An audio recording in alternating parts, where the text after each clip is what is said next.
કહેતા હોય છે કે બીટ ભાવતા નથી અમને, જો આ રેસીપી બનાવીને તમે ખાશો તો જરૂર તમને ભાવશે. બીટના લાડવા ઠંડા થાય ત્યાં સુધી મારી ચેનલને સબસ્ક્રાઇબ કરજો.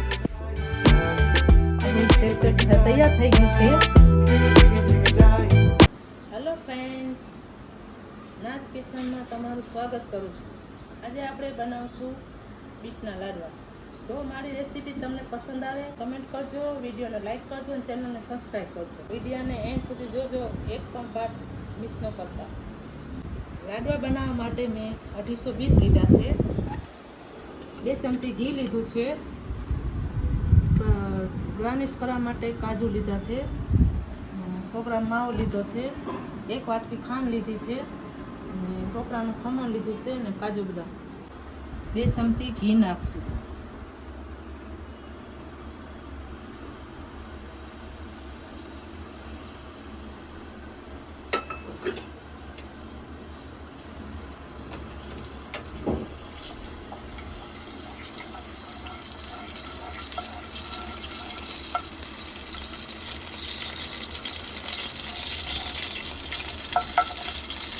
ગેસની ફ્લેમ ધીમી રાખશું.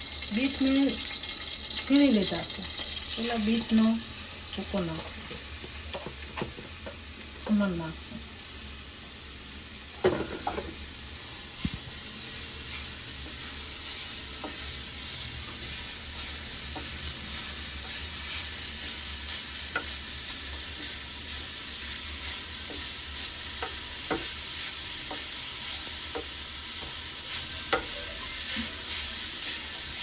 બધા લોકો કહેતા હોય છે કે બીટ ભાવતા નથી અમને, જો આ રેસીપી બનાવીને તમે ખાશો તો જરૂર તમને ભાવશે. જેને લોહીના ટકા ઓછા હોય ત્યાં બીટ ખાવાથી લોહીના ટકા વધે છે.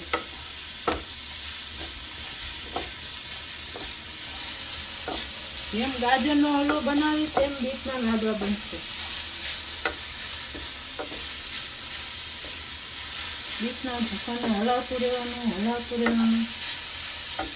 ગેસની ફ્લેમ ધીમી રાખશું.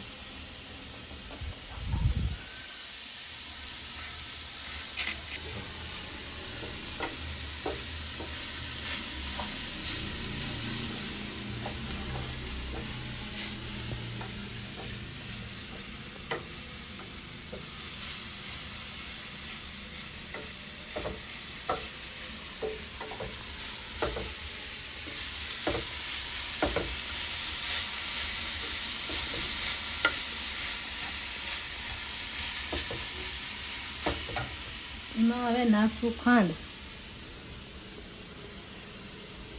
1 વાટકી ખાંડને લીધી છે.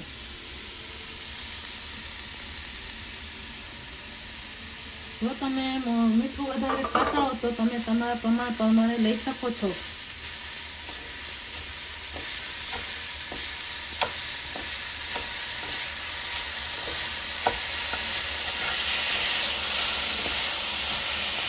જ્યાં સુધી ખાંડનું પાણી બળી ન જાય ત્યાં સુધી હલાવી રાખવાનું.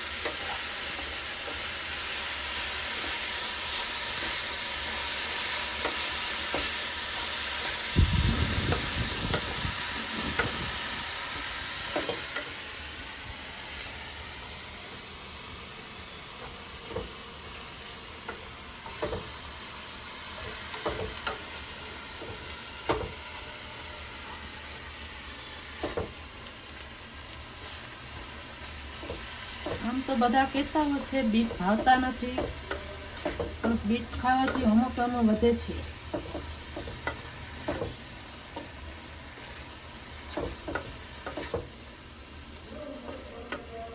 જ્યાં સુધી ખાંડનું પાણી બળે નહીં ત્યાં સુધી ધીમી આંચ ઉપર હલાવે જ રાખવાનું.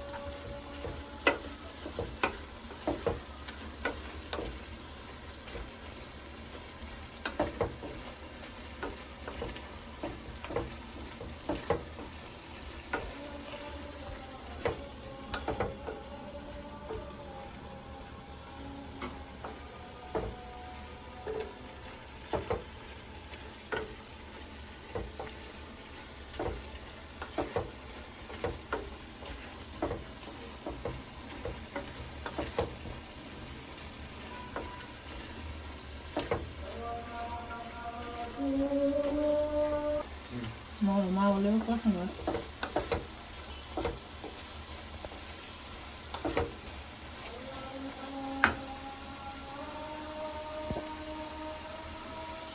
આમાં નાખશું મોરો માવો 100 ગ્રામ.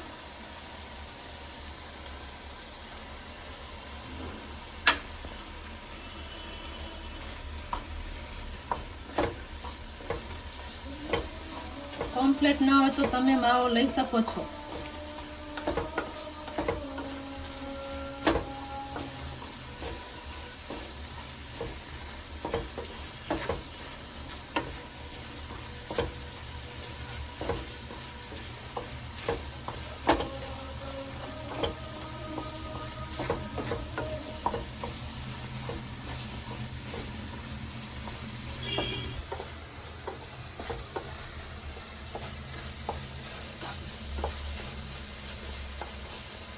જ્યાં સુધી માવાના ગઠ્ઠા ભાંગી ના જાય ત્યાં સુધી હલાવે જ રાખવાનું.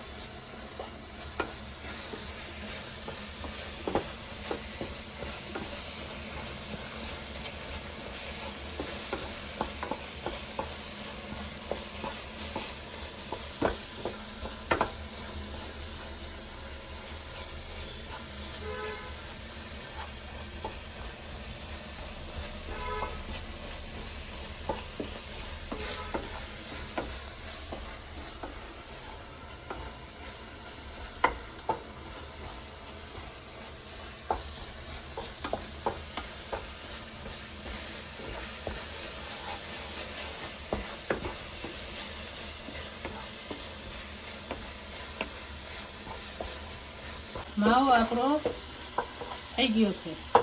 હવે એમાં નાખું થોડોક ટોપરાનો ભૂકો,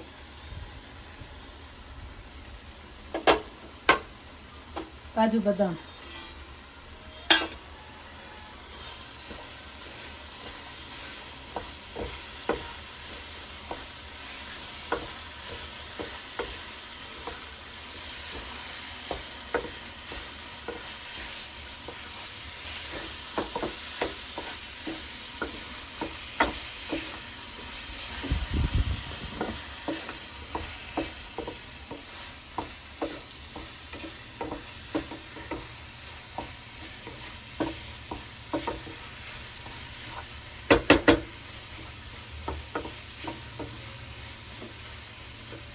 અને હવે 15 થી 20 મિનિટ ઠંડુ થવા દઈશું. બીટના લાડવા ઠંડા થાય ત્યાં સુધી મારી ચેનલને સબસ્ક્રાઈબ કરજો, વિડીયોને લાઈક કરજો. મળીએ આપણે 20 મિનિટમાં.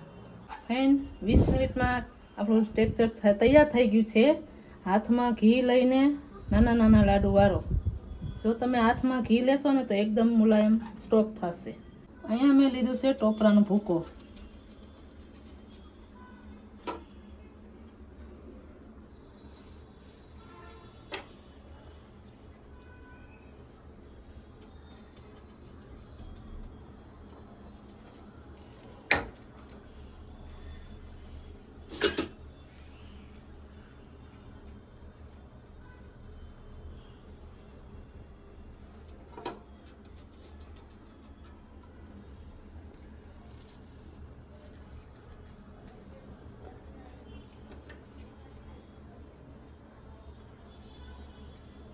તો તૈયાર છે બીટના લાડવા.